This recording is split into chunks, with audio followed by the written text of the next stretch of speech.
Looking Forward Our Way podcast addresses today's critical issues affecting adults in Ohio. We focus on issues that affect our money and our neighborhoods. Our expert guests are here to provide the information and resources needed to address those challenges. We are looking forward our way. Hi, this is Brett. I'm with Carol, and many of us have walked into the home of a relative or a friend and realized their living situation no longer works for them. It may even be detrimental to their health and well-being. But the thought of downsizing has us cringing with thoughts of moving, furniture packing, boxes, trips to the local thrift store. You know what we're talking about. Today, we're highlighting Downsizing with a Heart, a social enterprise program from the Furniture Bank of Central Ohio. Let's welcome our expert guest, Phil Washburn, President and CEO of the Furniture Bank, who's going to give us an incredible alternative. Phil, thanks for joining us today. Thanks for the invite. I'm glad to be here with you. We are so glad to meet you and hear more about this program. Brett and I have been talking about downsizing for a while. As a topic. As a topic, right. Yeah, right. because we've both been through it. Yeah. And I've got stories. I think you and I talked on the phone, and I got a lot of stories about downsizing. So we really appreciate your time today. But before we get into the details of your work, we always like to learn more about our guests. So tell us about your background. What brought you to the Furniture Bank? Yeah, thanks. That's a great question, and thanks for welcoming me and inviting me to be here with this with you for this conversation. It's such an important conversation. So I've been in the nonprofit sector for most of my working career.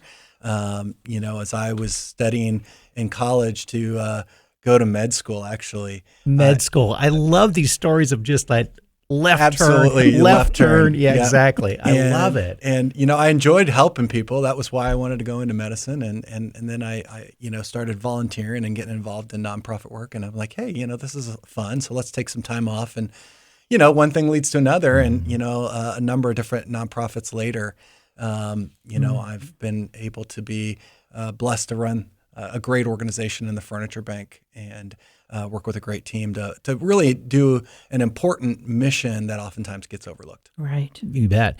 Now, your colleagues saw a need for this service many years ago, first as a general moving company and now focusing on downsizing. What were they finding? Was it just the need for a mover, or was the issue more complex because a family was forced to dispose of personal loved items, which is really hard to do, and didn't want to simply throw everything to the curb? Yeah, that like any business, it goes through different iterations. You think you're going to solve one problem, and then you kind of walk down the path, and you kind of adjust as you go. It started with two things. One is, how do we get access to more furniture? And if you go as far upstream as you possibly can in the process, right, when people are moving, it's the time when they're most likely to make donations. And so why not get into that space? Be right there, front and center at those moments of decision around moving. Well, what we found is that, moving is incredibly complex. It's incredibly difficult. And honestly, some of the margins in that weren't great. And so if we're looking at this as a nonprofit, as a way to get access to furniture, but also to help fund our mission, we needed to really hone in. And that's when they really began to see that the niche that we could really play is in this downsizing space. It's really helping to navigate that furniture donation, that home good donation process, manage the labor aspects so that it's a seamless experience for those customers. Leave the moving itself, as far as relocating from one location to another, that furniture that you're going to keep, to the experts that have been doing it for a long time, but really inserting ourselves into the journey at that point when it makes sense, whether that's before the move or after the move, and meet that need of all of those items that aren't going to make it into the new place, and really just assist with the packing and the consolidation aspects in the journey. And a lot of folks who aren't familiar with the nonprofit sector don't know that notion of social enterprise, which is, how do I better fund my nonprofit even by creating a for-profit business? So many folks know about the thrift stores of Goodwill and the Habitat for Humanity's Restore, those kinds of things, which are huge international enterprises. So when you get down to our local level nonprofits, it's harder. A lot of people see it in catering and restaurants and things like that. But it, as you said, the social enterprise has to be making money. I mean, that's the whole sole purpose. It's not just giving more services to individuals as a nonprofit. So it's a fine line that you had to walk to get to this point. It is, and as nonprofits, we're constantly having to do things as lean as possible. Right. We're always having to watch the budget, and that skill set is sometimes quite different than operating a business. Right. And many nonprofits, and I, again, 3 nonprofits that I've been blessed to work with, we've all done social enterprise, and so this is a space that I understand, and you have to think differently when you're running that business within the nonprofit than when you run the nonprofit. And yet it's also important to making sure we can fulfill our mission. Right. When I was the director of a nonprofit, Brett was on my board as the board president, and we never started a full-fledged social enterprise, but we started doing services that were offshoots of free services for employers, but that they were willing to pay us to do. And so we were able to start a new revenue stream from these personalized recruiting events that we had not done before. So there are lots of gyrations around that, but it's as I used to tell board members who were all business people, you all have it really easy because you make a widget, sell it, make another widget. We make a widget, give it away, find more money so we can make it again. So there's that extra step in the process of nonprofit. So, but it's also probably the best job in the world. Absolutely. Yeah. I mean, I wouldn't trade it for anything because everything that you're doing is making a tangible difference in the lives of folks in our community. Absolutely. Absolutely. So, Phil, let's provide our audience with, the step-by-step process when you're looking at downsizing. Individuals need to first find a new residence. That's something that's outside your bailiwick. They're doing that themselves. But once they know where they're going to be, then they can determine what they need of their current household and what they need to get rid of. What services does Downsizing with a Heart provide to meet that direction, and how does your staff assist in all that decision making? Yeah, so we have honed in. We're able to assist really at any point in that process. But what we find is that most of the time when folks call us, what they need us is in that last portion, where they need to have one person that they can trust that's going to come in and help them with all of the things that they want to donate, and then all of the things that they want to dispose, and do that all in one fell swoop, so that you're only interacting with one person. You have a very clear understanding of what that's going to cost. And that's where we really can step in. And so if you're ready, whether that's post-move or pre-move, to get rid of those belongings that you're not going to take with you into the new location, that's when we come in. We walk through the space with you. You tell us every piece that's needing to go. We look at it and say, hey, does this meet our donation standards, or is this something that's going to need to be disposed of? Mm-hmm. We are very clear about that up front. And then we provide the labor to do it all. So we take it, whether it's in the living room, we'll take it all the way out, put it in our truck, and then from there, it's out of your hands. And you can know you're going to get a receipt that tells you these are all the items that we took for donation, and then this is what is being disposed of. So it's a pretty clear process for those. What are the kinds of things that the furniture bank is looking for in those donations? What's really top of your list? Yeah. We will take anything related to the home, with the exception of a few handful of things. We don't do durable medical equipment. We don't do pianos and organs, things like that. And then certain hazardous materials we're going to avoid. But really anything else related to the home, we can take and find a productive use for.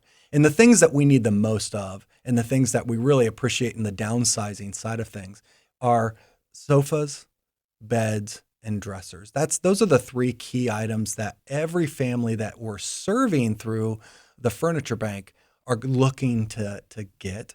And so those are the high priority items. But we will take anything: dishes, pots, pans, linens, small side tables, sporting equipment, everything you can think of that when you think of a house, the average house has all of this stuff.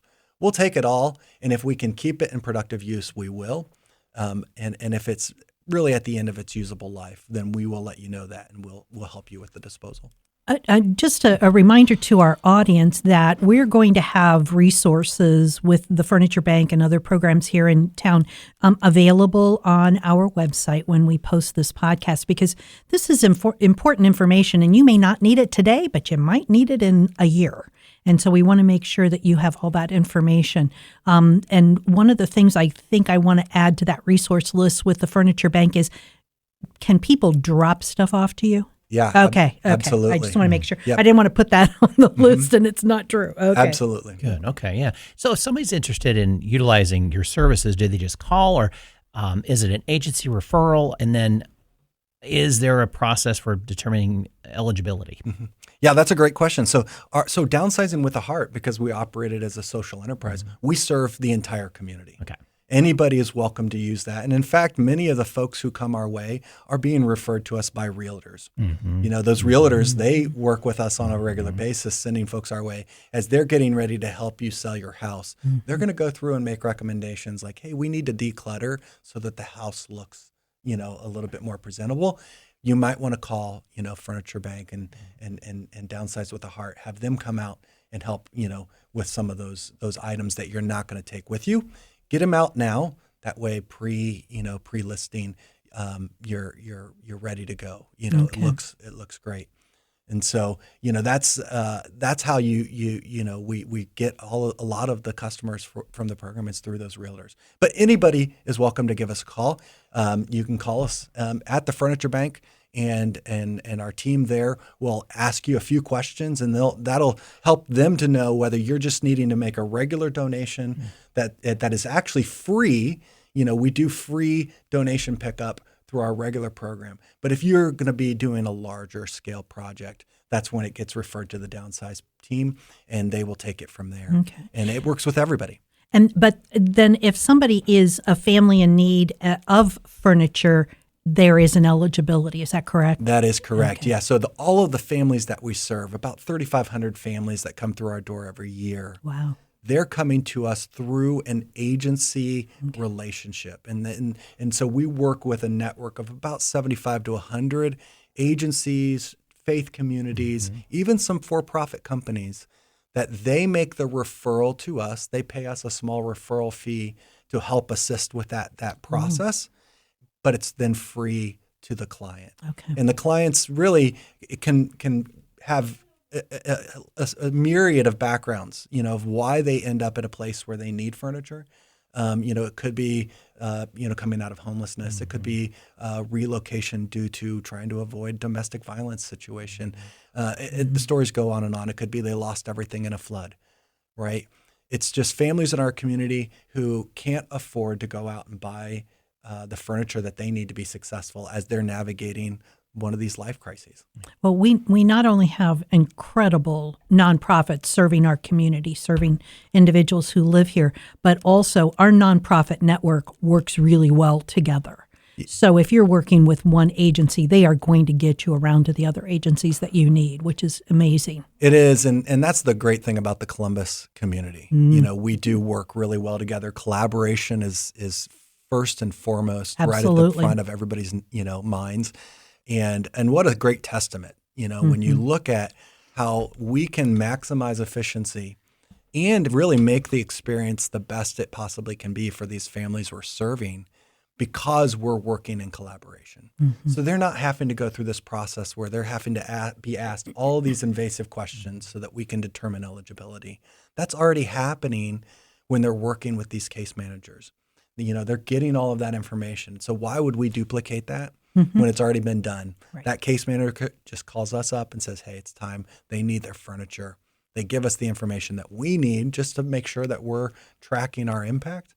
But then we go ahead and can move forward, Right. make it as seamless as possible Right. for those clients. Right. And you get to work with them much quicker too. I mean, it's that you're restoring humanity more quickly. Absolutely. And it's about making sure that they're experiencing a dignified process. That's so important to us. We're one of the last furniture banks in the country that actually have clients come into our showroom and pick their furniture.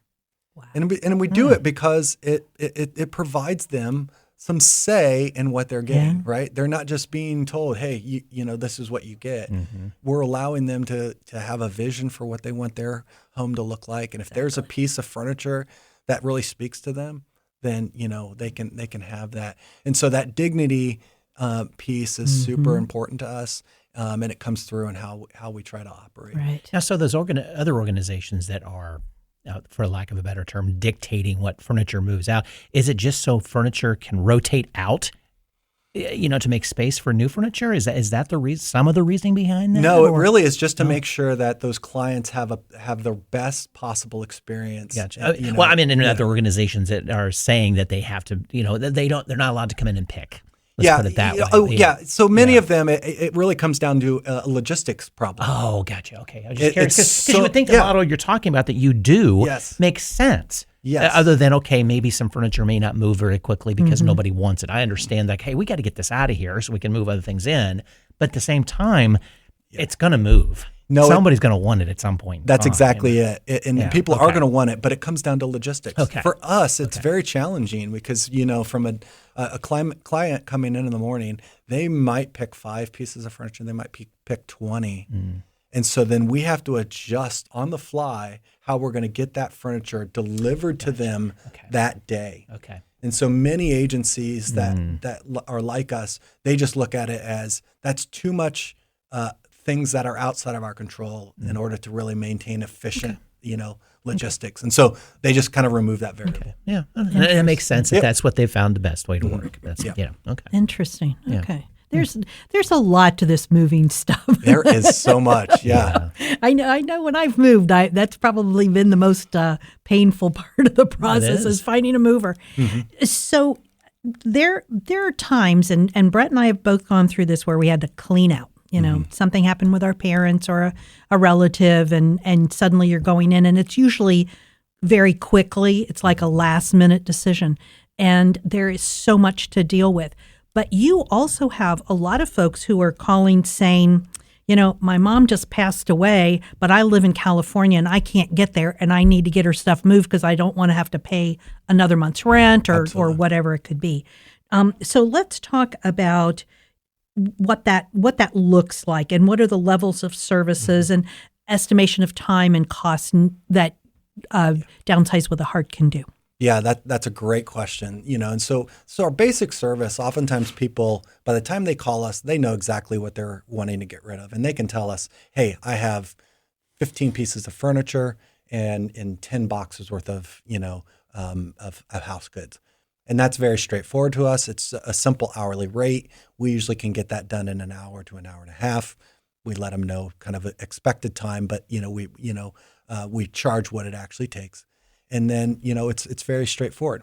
Those larger jobs, just like what you're talking about, and this happens really, you know, all too often. These situations, we had, you know, parents whose son moved to Columbus for a job and died tragically. And so the parents are out of state, you know, dealing with this loss, and then having to also deal with how do we get, you know, their son's belongings taken care of, right? And so for them to be able to call us and us to literally come in and say, we're going to take care of everything, and you don't need to worry about it, and this is what, you know, what it costs. It really relieved so much of that stress, you know, in a time when they're already so fragile. So in those larger jobs, what we're going to do is if we know it's going to be a larger job, we're going to send a team member out. We're going to walk it, and we're going to determine, hey, what is the scope of this? How long do we think this is going to take? And we give you a general estimate of what that hour, how many hours is that going to be?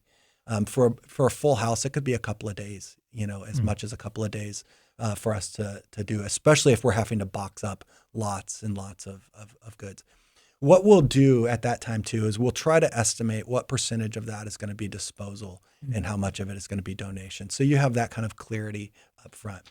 And so at that point, you know, we can kind of go in a lot of different directions. We also have some partner agencies, basically for-profits, that really specialize in more of the disposal clean-out space. And so if we're stepping into a situation that maybe there's been some hoarding involved, you know, we're not going to probably be the best, most affordable resource for that. There's probably some other services that are going to do a better job of that. But we still will work with them to make sure that anything that is donatable is still going to come to us.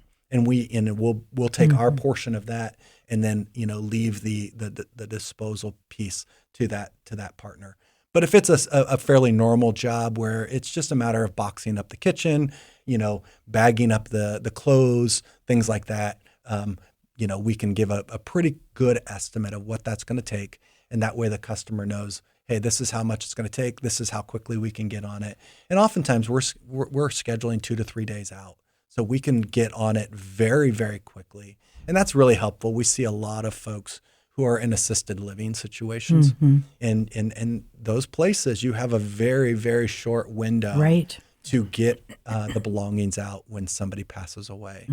And so we can really step in very quickly and fill that need in those situations, whereas others might take longer to get on the schedule. Yeah. Oh, we don't want to miss the opportunity to give our listeners more information on the programs and services of the Furniture Bank overall. Your mission is to provide furniture to those in need through generous donations of community members. You also provide educational program to the public. Talk a little bit more about that. Yeah. So, part of this idea of downsizing is learning how to plan ahead and think ahead. Right. And so we oftentimes are out in the community doing presentations, various senior centers and things like that, because we want to equip, folks with what they need to do to start the process now so that it makes it easier when the time comes that when it becomes urgent. My family's dealing with a situation right now where you didn't expect something to happen, and now all of a sudden there's urgency and decisions have to be made, and you feel rushed, you feel stressed, you're not sure you're making the right decision. And so if we can all work a little bit ahead by starting the process, planning in advance, then we're going to reduce that stress for everybody involved, whether that's the person who's maybe downsizing and moving into that next situation, or maybe their family members or friends or whoever's left to kind of manage that estate, helping to reduce their stress as well. So it's simple things like, how do you start to plan ahead, right? How do you think about, all of these things that are oftentimes tied with positive memories? Oh, yeah. And what are some things that you can do? Like, taking a camera and just walking around and talking about and recording your feelings, you expressing your feelings, so that you have that later on down the line when when you no longer have those items, you can watch that and still have some of that, experience of the nostalgia, and yet knowing that that item is now maybe helping another family go through a tragic situation that they're dealing with. Right. The only saving grace I had when my parents passed, and they had a house that was 4,500 square feet, was that I had a year to deal with it, because I ended up moving back home to take care of my dad. And I just decided I was just going to not dump everything at the Goodwill, and I was going to figure out ways to donate items so that they were reused for a particular group, and really enjoyed doing that. It was stressful, and it was pushing my brain cells to the last nth degree, but it was so much easier to deal with when you knew it was going to a group that truly needed the items. So yeah, absolutely. Yeah. And I love that, because you're getting to experience some joy in the process, instead of only experiencing the stress. Right. And that's the thing that we love to help people think through in advance, is if you can enjoy the process, knowing that you're giving something away in a meaningful way that's going to leave a positive impact, you're going to feel a lot better than about, when you have to do it and you only have a week to make a decision. Right. And then it becomes just stress. Exactly. I mean, this was more than 20 years ago. Downsizing was not even thought of then.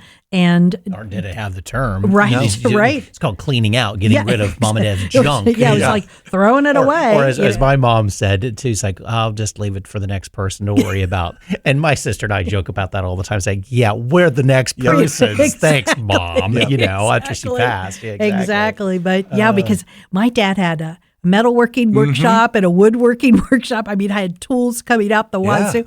So it to come up with who to push stuff onto, basically is what you're doing. And as I said, the only thing that saved me was that I had time, because that is so not the usual scenario by any stretch. And now, luckily, we have a lot of organizations who are doing this, or people to talk to come up with ideas. Yeah, there's companies out there now that are doing this, you can pay them and they will come in and help you think this all through. And our kind of philosophy is, hey, if you sit down with us for an hour and listen to us and actually put into practice the lessons that we've seen time and time again, you can save all that money and not have to hire that person. Right. And save your relatives. Yeah. And that's the key thing, is it's saving that next generation. Yeah. It's like it's somebody else's problem. Well, once you've been on the other side of that, then you do not want to leave that for someone else, right? Right. No. And so it's the last great gift you can give those folks who are taking care of your estate is an estate that is well planned. Yeah. And not just the legal estate, but the actual estate stuff. The physical estate. Right. Yeah, good point.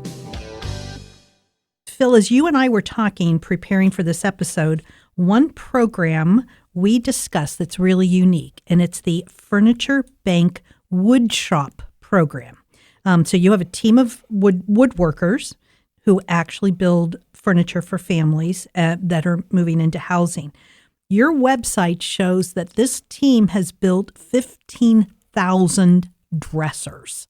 I mean, just to hear that number is amazing. A group of volunteers doing this.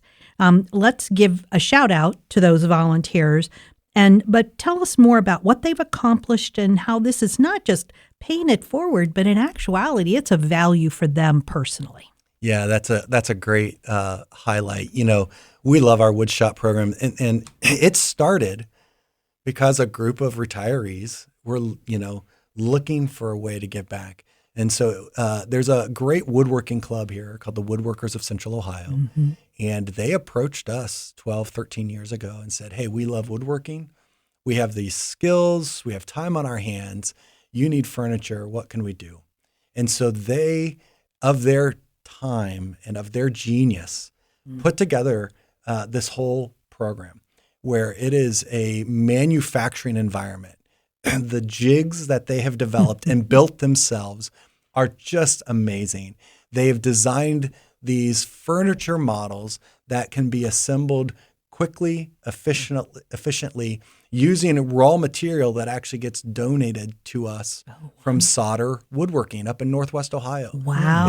It's material that they were literally throwing away.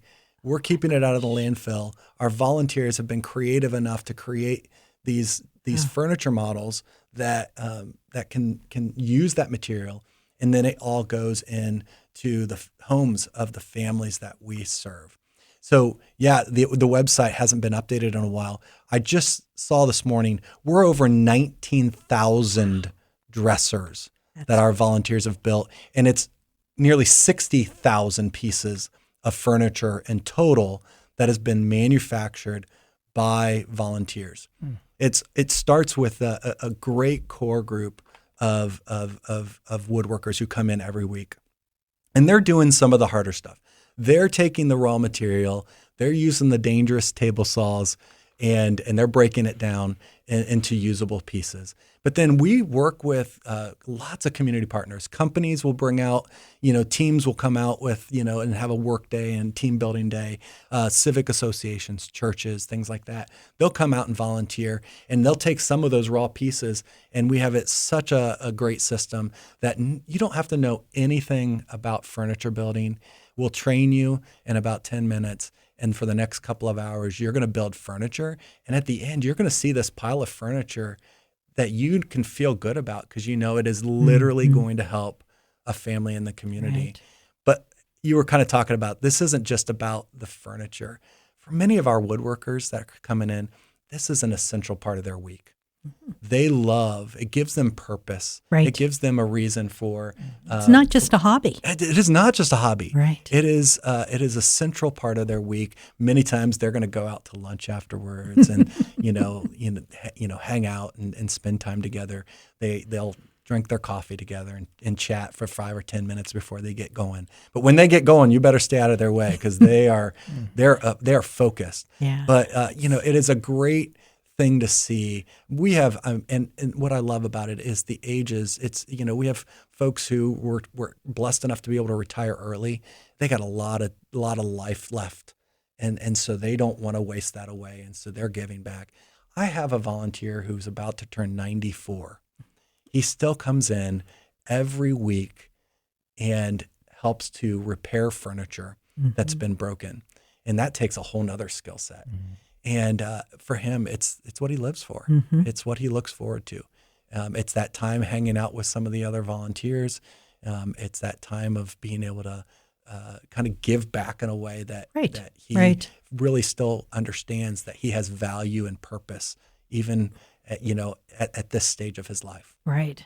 And I'm not sure if I'm equating this correctly, but I can remember way back when this started that the volunteers basically said every family should have a dining room table to sit around and have a meal together.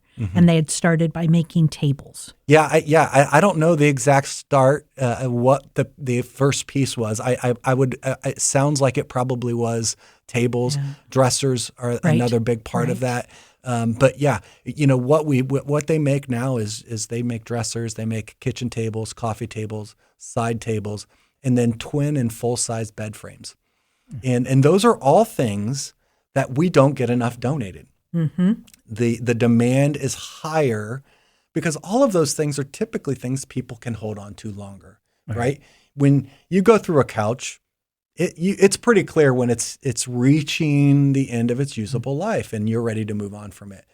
Well, we probably all have a dresser in our house that's over 50 years old. They last a lot longer. They do. Right? Yeah. And so when you can hold on to it longer, well, it takes it a lot longer before it gets to us at the furniture bank and can be used to help somebody else. And so that's the stuff that we try to really have them focus in on is those items that we just don't get enough that donated to us. Right. And just talk about insight, though, for these individuals to realize what's important about a family moving into a house. It's not just the roof. It isn't. It's how to make family. It is. We say we turn houses into homes of hope. And that's kind of our tagline and what really drives us. I've been involved in affordable housing work for a good bit of my career. And we're finally having this regional and national conversation around affordable housing. And I'm so glad to hear it because it's so important. But the thing that often gets missed, and in so many of the affordable housing programs that exist, especially ones funded at the federal level, it explicitly says that the dollars cannot be used for furniture. And so it never made sense to me that we're taking folks oftentimes who are coming maybe off the streets, living on the land, getting them rehoused, putting 4 walls and a roof over their head, but making them still sleep on the floor. It doesn't make sense. And so the furniture component, I think we're trying to, raise the awareness that if we're going to have affordable housing, we need to have affordable furniture as well. It's such an important part of the equation. Wonderful. Yeah.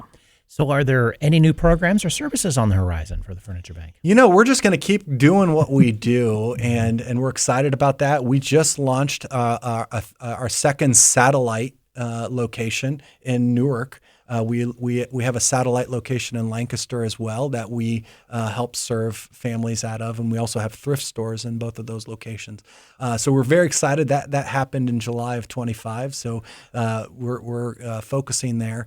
But we do have a couple of big things coming up that we are always excited about. The first is our annual Furniture Bank Day, which is coming up April 25th. And it's really just a community celebration around the work of the Furniture Bank, raising awareness for the need for folks to donate their furniture, to not just take the easy way out and put their furniture out on the curb, but to give us a call and let us come and keep that furniture in productive use. So that's Furniture Bank Day. Usually goes alongside of Earth Day. Is when we kind of do that every year. Mm-hmm. And then in the fall, you realize you're going to put all of those videos on Facebook, are going to go away if we don't put stuff out on the curb for people to take. That's right. That's right. And then in the fall, we have our annual bed race. And I always love talking about the bed race because it's just a fun way of spending a morning while making awareness of the important work we do and having some fun. Mm-hmm. And so it's exactly what it sounds like. We get people and they a team of 5, one person riding the bed, 4 people pushing the bed, and it's literally a bed with a mattress on wheels.